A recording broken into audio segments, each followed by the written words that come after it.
In many places, there are different ways for a kid to become an adult. In the Jewish religion, when a boy becomes a man, it's through having a bar mitzvah. Most people don't understand what a bar mitzvah is, so today I'll teach what the ins and outs are, what happens during and after a bar mitzvah, and the bar mitzvah party.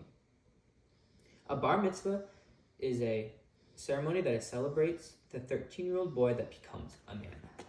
A bat mitzvah is when a 13 or 12-year-old girl becomes a woman. According to the article, what a bar/bat mitzvah guest needs to know, at 13, a young Jewish man or woman becomes obligated to observe the commandments of Judaism. Bar/bat mitzvah literally means sons/daughters of the commandments. While you're at the synagogue, the Jewish house of prayers, there's a strict dress code. Men should be wearing suit or slacks, while the women should be wearing a dress. You should also be wearing a kippah, also known as a yarmulke. This is a head covering that is also an act of respect to God.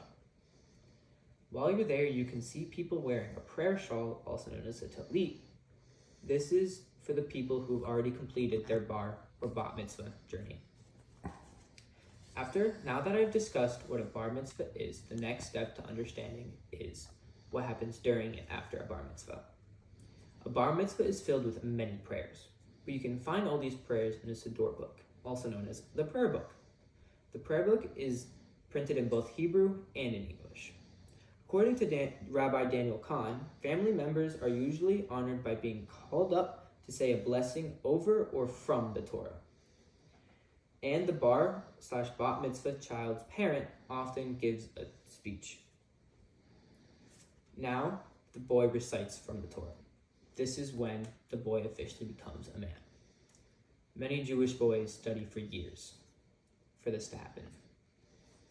After the bar mitzvah service happens, there is a lunch that celebrates this coming of age celebration called a kiddush.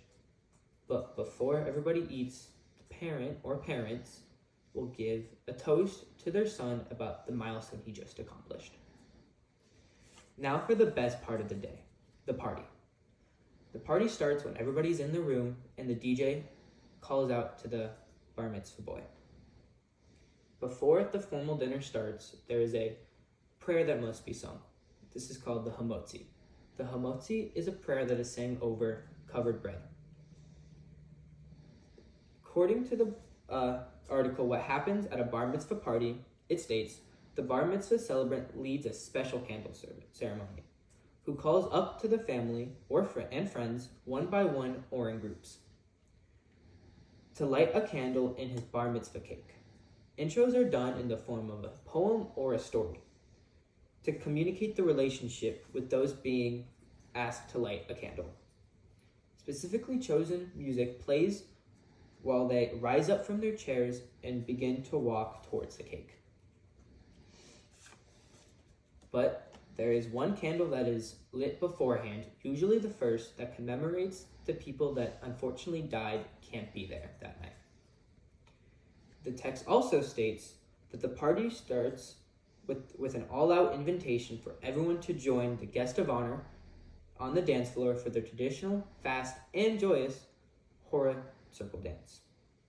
This is when the bar mitzvah boy is lifted up in a chair and is danced around with all of his guests. As the night goes on and people dance for hours, the last thing that happens is the mother and song slow dance.